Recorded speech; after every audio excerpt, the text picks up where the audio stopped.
During the next 2 or 3 days, Mrs. Parsons took me in tow, showing me how she proceeded to obtain folk material. She was, of course, very simple in her manner, quiet, direct, and although readily observable as not being one of the people, nevertheless one who faded almost into anonymity among them. There was a savoir-faire about her that taught me much about how one maintains one's identity, uniqueness, individuality, yet merges with the surroundings inconspicuously in order to achieve desired ends. She taught me mechanical things, such as having paper and pencil handy on all occasions. There was no tape recorder in those days. To invent a shorthand that would get down accurately the essential utterances immediately, and then to find some way to put down the more extensive notes as rapidly as possible, while the memory was fresh. She insisted on precise transcription, with no doctoring for effect and no editing. She wanted the raw utterance, for thus it would be possible to make the necessary comparisons in order to ascertain origins, provenance, etc. I had feared that I would not be able to listen and write at the same time, that certainly my transcribing would be distracting to the informant, but from Dr. Parsons I learned to lose my personal identity in the aura and intent of the informant, with the result that even essential interruptions, in order to make sure the transcription had been accurately made, did not prove fatal distractions. Hello, my name is Ian, and today we're talking about Arthur Huff Fauset's Folklore from the Half-Breeds of Nova Scotia. And let's begin with the obvious points, the language that he uses to discuss the people that he is collecting from. The title, Folklore from the Half-Breeds in Nova Scotia, immediately leads to a footnote. These tales were collected in 1923 at Laquille, near Annapolis Royal, among the Micmac Indians who lived near a Negro settlement. Almost all of those words should rankle a little bit, give us pause, and there's only so much we can hide behind this was a product of its time.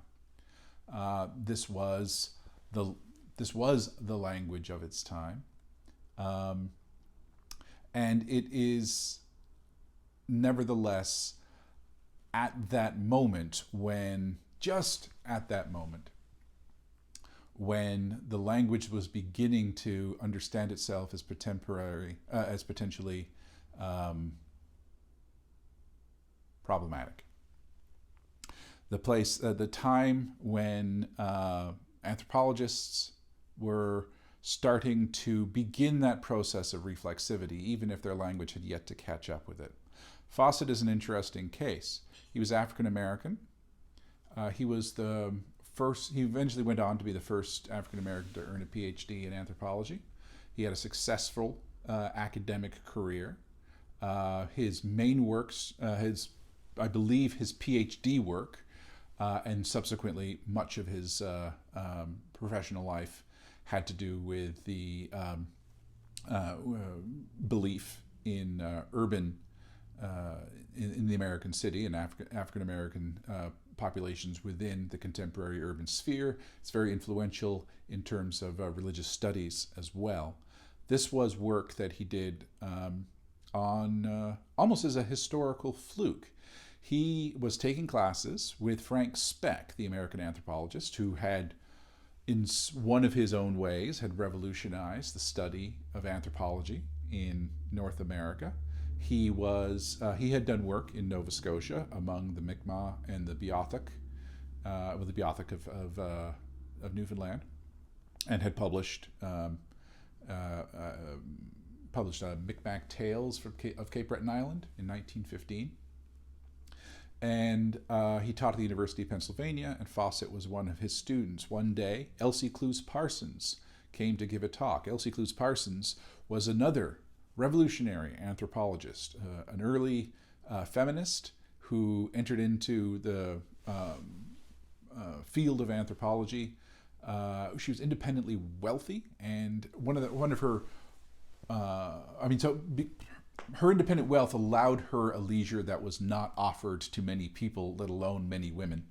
And she was sort of a radical free thinker in many ways, and did not fundamentally had problems with the way that the North American home and the domestication, the division of labor in the North American home, and the lack of autonomy that women had over their own bodies was had been manifested and had been justified by tradition. And so one of her overarching projects was looking at quote unquote traditional ways of the family and childbirth and motherhood, in a way of demonstrating that no, these are constructs. These are not sort of natural.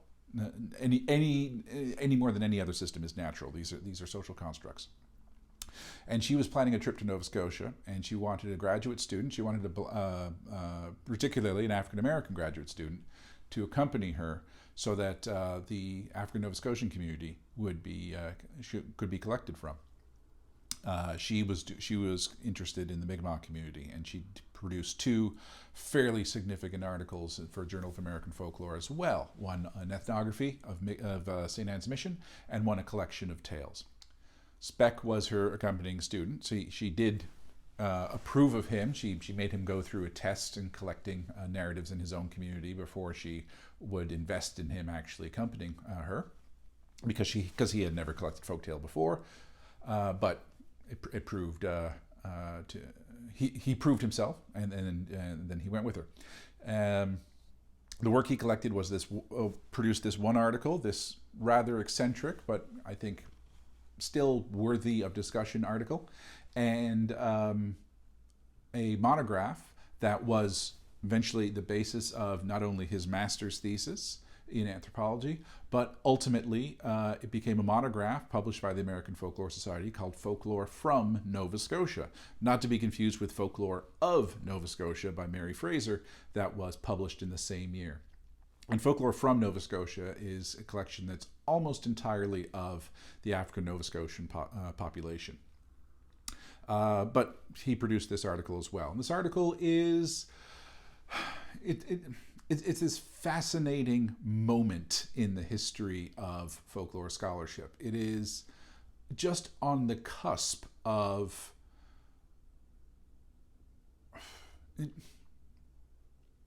It's just on the cusp of ending a sort of romanticism, of sort of the three major articles that had come out of First Nations in the land of Canada. And I'm using Journal of American Folklore exclusively as the domain because that was the preeminent, and still is, one of the preeminent journals of folklore in the world. And so these were occasions that were published within this journal. If we think about Edward Jack's work on the Maliseet in New Brunswick, and we think about Speck's work in Cape Breton, the article I just referred to earlier, and then Fauset's. Speck was sort of very disinterested in the tale teller themselves, and sort of romanticized it in this almost 19th century caricature of the First Nation. Speck sort of retold the narratives in a way that at the very least wasn't giving a particular faux First Nations patois to the tales, but he was more interested in the content because anthropologically he was more interested in them in as much as they told something about how Mi'kmaq society was organized and sort of the belief systems that might undergird the social systems. And Fauset was under Parsons' tutelage and under Speck's tutelage. Fauset was much more interested in them as narratives, basically, and again, as they suggest, in that sort of comparativist sense, but locating them within a particular culture.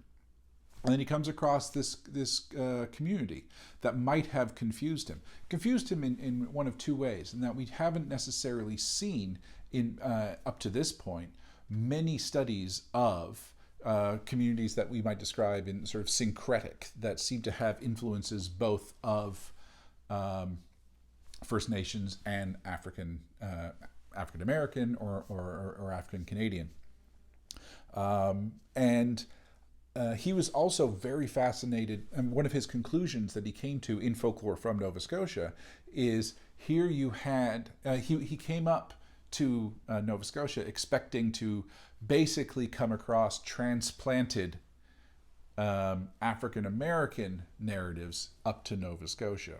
So like a lot of the Anansi stories, or sort of the stories that later on also became associated with the Uncle Remus character and so on.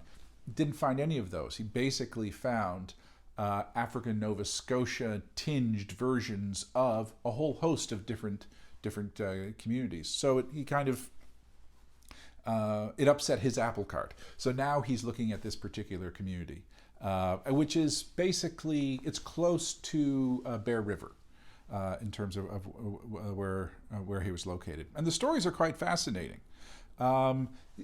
It covers a whole bunch of different genres. There's things in there that I would describe as Märchen.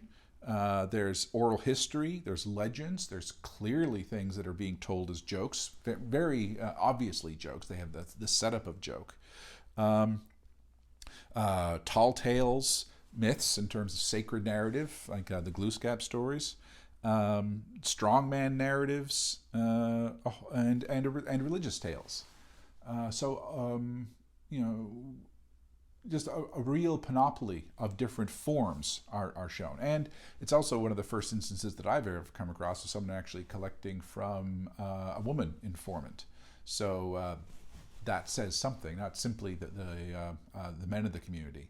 I can't, just going from my reading of it, I don't necessarily see it as a inherently female repertoire, but at the very least there were different voices given. And as you say, I mean, as he said in his letter, he was interested in the act of performance.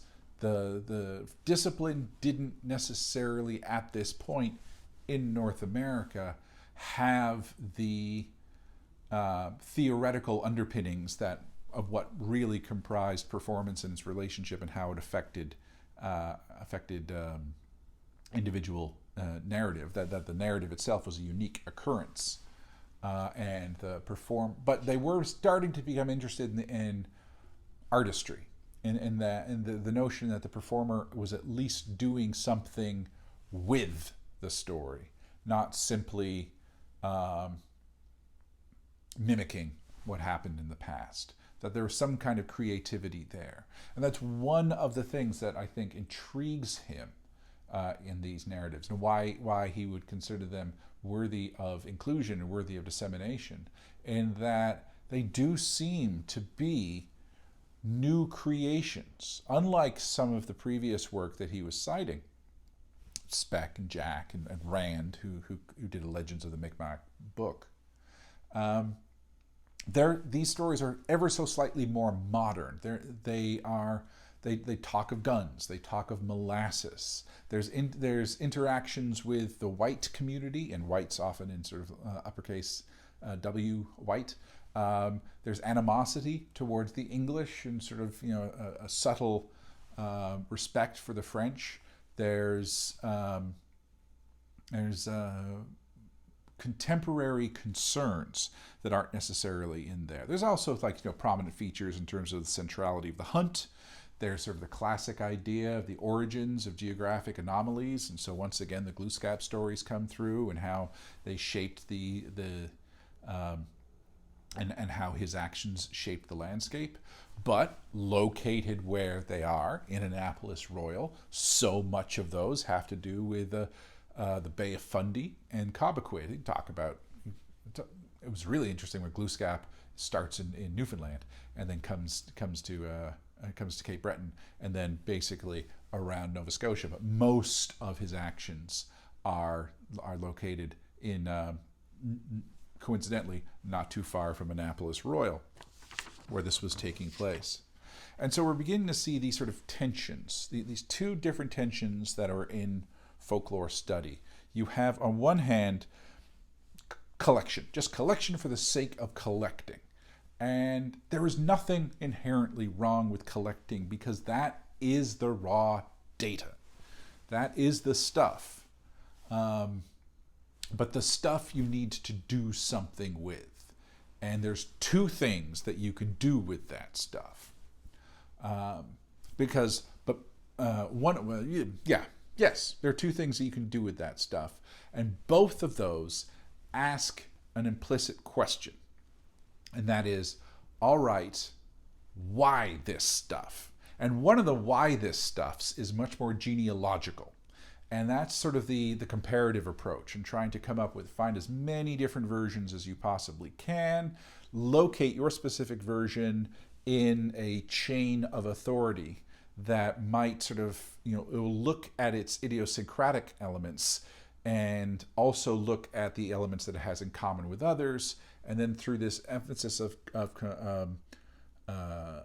compare and contrast, factor in, factor out the unique aspects and look at the more general. See, okay, this person changed it for this particular, changed this particular thing. However, this particular thing functions the same way as this. And then, in a way, one of the things that they were often interested in the late 19th and early 20th century, and to be fair, we're still kind of interested in it, we being folklorists, is rediscovering the original version. Like, do they all have some kind of unique starting point? And that's not a bad thing. So you have collection, then you have collection in order to create genealogies of story and tail type indexes and so on. And then the next question is the contextual question. It's like, all right, irrespective of where this came from, and we can sometimes ask questions of different elements, sometimes incorporating the, and where did this come from, and sometimes the, oh, this is a wholly new creation. We take the story and we try and analyze it. Okay, remember when I said a story, when we told, and we sort of, in that compare and contrast, we say, okay, it was changed to this, but it functions the same as this thing, and then we're more interested in this thing and in terms of its genealogy. So say, okay, why did you change it to this thing? What is it about this thing that makes it more culturally resonant, that makes it a better story if you refer to it as this, as opposed to the version that might have occurred earlier? And now you're not thinking about these stories as this form of inheritance, and what's more important, you're not thinking of these stories as a form of sort of degeneration from some kind of ideal. You are seeing them as deliberate recreations where I have this thing, this story. It is important, it is resonant, it speaks something critical to the context. I, who know more about the context than the story does, am going to adapt the story for my audience. And so when I make these changes, it's not because I'm a bad storyteller. It is not because I'm a bad communicator. It is not because I don't know the story good. It is because I understand my audience, and I know that this will do this thing. This will resonate this way. Whether or not we need to ascribe a particular sociological function or not, I know that my audience will get this story if I tell it this way. And these questions that I am projecting onto the teller, they're not necessarily saying these out loud. They're not necessarily engaged in that process of reflectivity. They are capable of that process of reflectivity, but they are not necessarily being reflective at that moment. So they're just, I'm telling the story and I'm telling it in this new way. And it's that tension, a creative tension though, between what has happened before and how it is made new once again, that starts to interest folklorists starting in the early 20th century. This is just at the cusp of that. And it's just at the cusp because we're starting to get a critical mass of similar stories. We're starting to reach the limits of our indexing, and we're starting to get those questions of, okay, cool, but so what? And at the very least, we are moving beyond the how question of how did these change to why. And we're looking towards the individual actor, and just on the periphery, maybe in the urban centers, maybe in places that just have the capacity for massive amounts of collectania, we're beginning to see, let's actually look at the artist. Let's look at the performer as a conscious, intelligent recreator of their tradition, that have an intelligence that they are bringing to the act of performance. We're just starting to see that. And that's why we're starting more and more, Not as much as we would like yet, but more and more we are seeing the names of the people associated with the stories.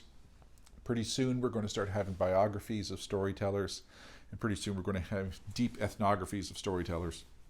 And soon thereafter, we're actually going to start having, we're going to start listing the storytellers as actual collaborators. And it's no longer as much going to be this voice of the privileged white or privileged from the corridors of the institution anthropologist or folklorist speaking on behalf of, let me represent your stories.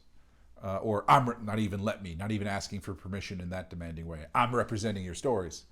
To, okay, I am now, with humility, I am facilitating these people sharing and contextualizing and explaining, and when appropriate, not sharing their stories because the folk are not under obligation to work on behalf of some global project of the anthropologist. So Fauset is at this crossroads, and he is still interested in the traditional because I talked about the works of their time as an excuse for no longer acceptable attitudes, or at least no longer acceptable language. We can perhaps hope that he didn't have those attitudes. I kind of think that he didn't. And his letter to Parsons also talks about what it was like traveling to Nova Scotia and not being allowed in the stateroom that had been paid for because the white passenger refused to share it with the black man. So at the very least, he has a certain amount of sympathy. He's not wholly of the same level of privilege as Speck or Parsons. So we can potentially forgive him. He's using the language of his time. And of course, at the time, Negro was a term of self-empowerment.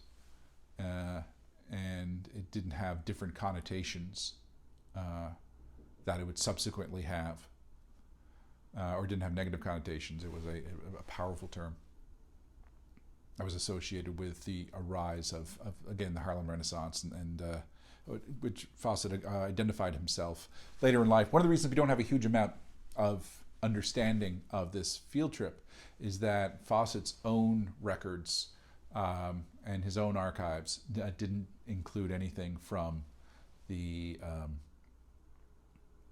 from this time, and he much more associated himself as a literary figure. He was a minor literary figure in the Harlem Renaissance. His sister was much more prominent, and he was associated. He was very close to that circle, and I think that is how that's what he considered his greater legacy. And he's allowed to, but as a subsequent consequence, we don't have much about, apart from this one letter that he wrote to, that is in the Parsons archives to explain this trip. That's all we really know about this time. So we don't 100% know his attitudes, but it is this interesting moment where he's stuck between his own ideas of not only First Nations, but even African Nova Scotians, and his first encounter with African Nova Scotians as being defined by the past, and all of a sudden he's in this community that is as defined by the present as it is by the past, and has adapted the stories. You might notice that the language is, or the language of presentation, it's still stylized. It is not the same kind of faux patois that others would have, but it's still, the dropping of the G's and so on. But it is an interesting, as I said, on the cusp presentation of what could have been a few years later. So it's a good reading. It's an important reading, and it's an awkward reading. And awkward isn't strong enough a term for it. If we are going to lament how the past happened. We do need to actually face it. So as you read this, be critical of it, be hurt by it, but now don't be hurt by the abstract ideas of what we thought was being presented. Be hurt by the actual ideas, and that way we have genuine information and a genuine line in the sand against which we can strike back and work towards some kind of reconciliation. Anyway, that was Arthur Huff Fauset's article. Once more, Folklore from the Half-Breeds in Nova Scotia from 1925. Field work done in 1923. My name is Ian. Thank you for your patience, and as ever, be well. I wish you nothing but the best. Bye-bye.